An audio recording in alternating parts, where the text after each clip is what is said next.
Bedtime Stories for My Sister Juniper. The Princess and the Goblin by George MacDonald. Chapter 5. The Princess Lets Well Alone. When she woke the next morning, the first thing she heard was the rain still falling. Indeed, this day was so like the last that it would have been difficult to tell where the use was of it.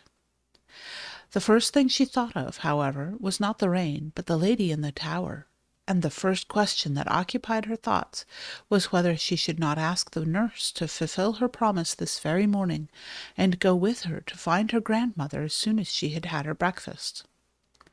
But she came to the conclusion that perhaps the lady would not be pleased if she took anyone to see her without first asking leave, especially as it was pretty evident, seeing as she lived on pigeons' eggs and cooked them herself, that she did not want the household to know that she was there.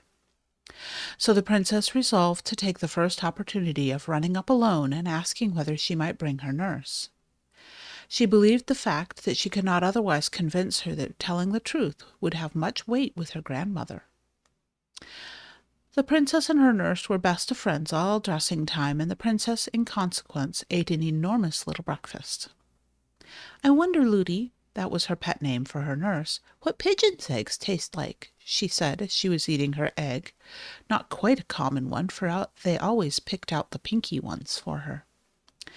"We'll get you a pigeon's egg, and you shall judge for yourself," said the nurse. "Oh, no, no," returned Irene, suddenly reflecting they might disturb the old lady in getting it, and that even if they did not, she would have one less in consequence. "What a strange creature you are," said the nurse, "first to want a thing, and then to refuse it." But she did not say it crossly, and the princess never minded any remarks that were not unfriendly. "Well, you see, Lootie, there are reasons," she returned, and then said no more, for she did not want to bring up the subject of their former strife, lest her nurse should offer to go before she had her grandmother's permission to bring her. Of course she could refuse to take her, but then she would believe her less than ever. Now the nurse, as she said to herself otherwise, could not be every moment in the room, and as never before yesterday had the princess given her the smallest reason for anxiety, it had not yet come into her head to watch her more closely. So she soon gave her a chance, and the very first that offered, Irene was off and up the stairs again. This day's adventure, however, did not turn out like yesterday's, though it began like it, and indeed today is very seldom like yesterday, if people would notice the differences, even when it rains. The princess ran through passage after passage and could not find the stair of the tower. My own suspicion is that she had not gone up high enough and was searching on the second instead of the third floor. When she turned to go back, she failed equally in her search after the stair. She was lost once more. Something made it even worse to bear this time, and it is no wonder that she cried again. Suddenly it occurred to her that it was after having cried before that she found her grandmother's stair. She got up at once, wiped her eyes, and started on a fresh quest. This time, although she did not find what she had hoped, she found what was next best. She did not come upon a stair that went up, but she came upon one that went down.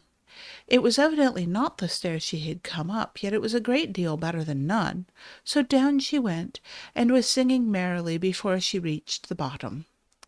There, to her great surprise, she found herself in the kitchen.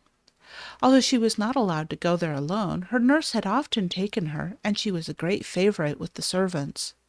So there was a general rush at her the moment she appeared, for everyone wanted to have her, and the report of where she was soon reached the nurse's ears. She came at once to fetch her, but she never suspected how she got there, and the princess kept her own counsel.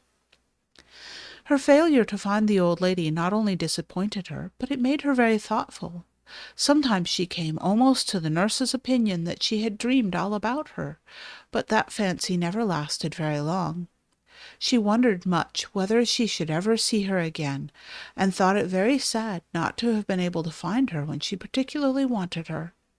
She resolved to say nothing more to her nurse on the subject, seeing it was so little in her power to prove her words.